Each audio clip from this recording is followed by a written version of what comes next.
संघर्ष ही जीवन है। जो मुस्कुरा रहा है उसे दर्द ने पाला होगा, जो चढ़ रहा है उसके पाँव में छाला होगा। बिना संघर्ष के इंसान चमक नहीं सकता, जो जलेगा उसी दिए में उजाला होगा। संघर्ष क्यों बचे संघर्ष से? संघर्ष ही तो जीवन की आत्मा है। जितना कठिन संघर्ष होगा उतनी ही शानदार जीत होगी।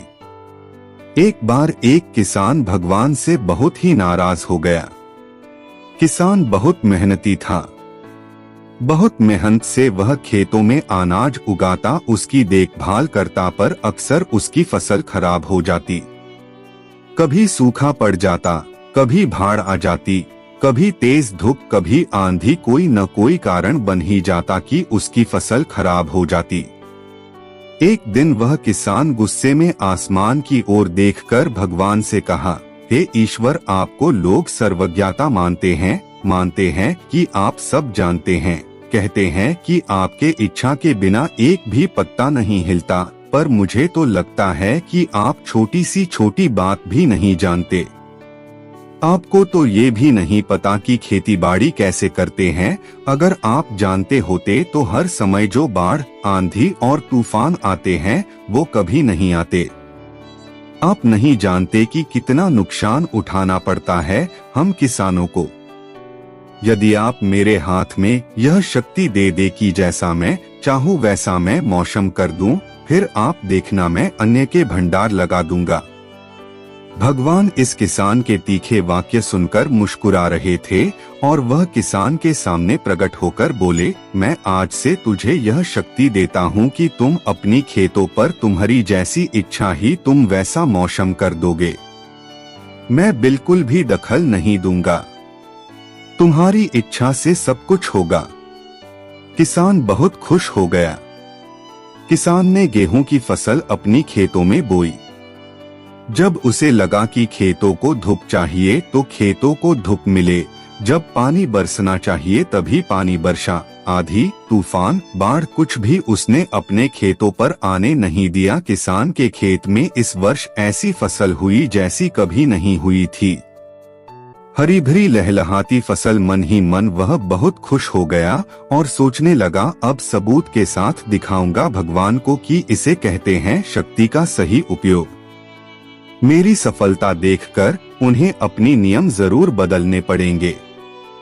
कुछ दिन गुजरे, फसल कटने को तैयार हो गए।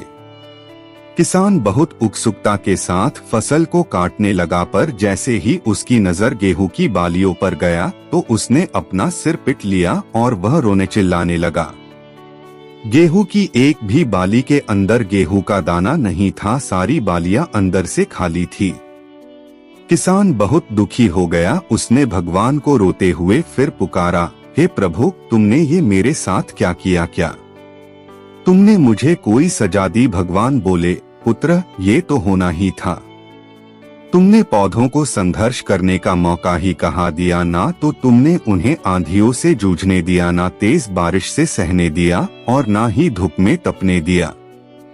एक भी चुनौती का सामना तुमने उन्हें नहीं करने दिया। इसीलिए सारे पौधे अंदर से खोखले रह गए।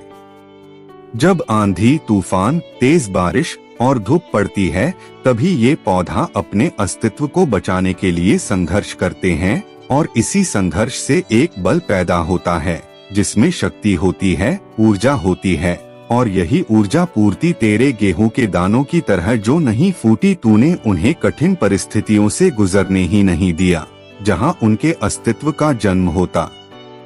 सारे बालियां इसीलिए खाली है। इसमें एक भी गेहूं का दाना इसलिए नहीं है क्योंकि तुमने अपने पौधों को संघर्ष कराया ही नहीं। याद रखिए, स्वर्ण में सवर्णीय आभा तभी आती है जब वह आग में तपने, गलने और हथौड़े से पीटने जैसे संघर्षों से गुजरता है। कोयले का टुकड़ा हीरा तभी बनता है जब वह उच्च दाब और उच्च ताप की मुश्किल परिस्थितियों से गुजरता है। इसी तरह यदि हमारी जिंदगी में कोई संघर्ष ही ना हो, कोई चुनौती ही ना हो, तो हम भी गेहूं की बालियों की तरह खोखले रह जाएंगे। कोई अस्तित्व नहीं होगा हमारा। विपरीत परिस्थितियां, चुनौतियां, समस्याएं हमें और अधिक निखारती है। यदि जीवन में कठिन परिस्थितियां और चुनौतियां आए तो घबराना मत, बल्कि सामना करना। विश्वास करना कि आप और अधिक निखर जाओगे और अधिक मजबूत बन जाओगे। किसी ने कितना सही कहा है, जिंदगी जीना आसान नहीं होता, बिना संघर्ष कोई महान नहीं होता। जब तक ना पड़े हथौड़े की चोट, तब तक पत्थर भी भगवान नहीं होता। मेरे प्यारे मित्र, ये प्रेरणादायक कहानी आपको कैसा लगा, कृपया कमेंट करके बताइए। वीडियो को लाइक कीजिए, आपके दोस्तों के साथ शेयर कीजिए और चैनल को जरूर सब्सक्राइब करके नोटिफिकेशन को ऑन कर लीजिए। वीडियो देखने के लिए आपको दिल से धन्यवाद।